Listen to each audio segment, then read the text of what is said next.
Total سارے کے سارے انسان خسارے میں ہیں، نقصان میں ہیں، گھاٹے میں ہیں، سوائے ان لوگوں کے جو لوگ ایمان لائے اور جنہوں نے عمل نہیں کیے اور جو حق پر چلے اور جنہوں نے صبر کیا۔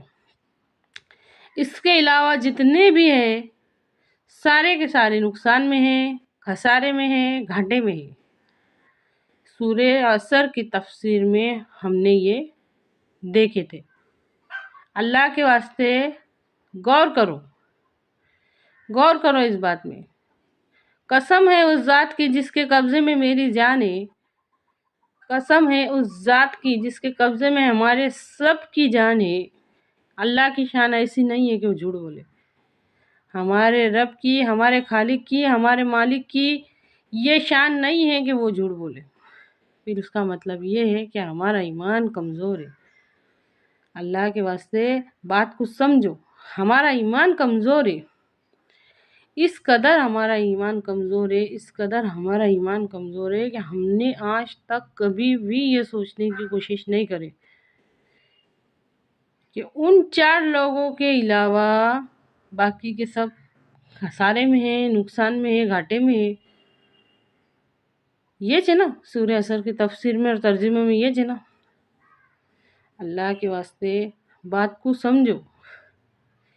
میں کیوں بار بار بولی کہ قدرت کے نظاروں میں غور کرو، قدرت کے نظاروں میں غور کرو، قدرت کے نظاروں میں غور کرو۔ ہمارے ایمان اتنے کمزور ہو گئے کہ خود ہمارے اور ہمارے آس پاس کے ماحول میں جتنے بھی لوگ ہیں، جتنے بھی ہمارے جان پہچانے والے، سب کو، جتنے بھی ہیں، سب کو دیکھ کے سوچو، کوئی ایک بھی ہم کو ایسا نظر نہیں آئے گا جس کو یہ بات کی فکر ہے، جس کو اللہ کے کلام کو، حقانیت کا تو دعویٰ کرتے، ہاں سچ ہے، ہاں ہم مانتے، ہم مانتے، اللہ کے کلام کو سچ مانتے، ہم نے ایمان لائے، لیکن فکر کس کو ہے؟ کوئی ایک نہیں ملے گا پورے دن بھر میں سے، پورے مہینے میں سے کوئی ایک بار بولنے والا نہیں ملے گا، 2 مہینے میں سے ایک بار بولنے والا نہیں ملے گا کہ یہ 4 باتوں کے علاوہ باقی سارے نقصان میں ہیں۔ جو لوگ ایمان لائے، جنہوں نے عمل کرے، جو حق پر چلے اور جو صبر کرے، یہ 4 خصوصیات بتائی اللہ تعالیٰ نے۔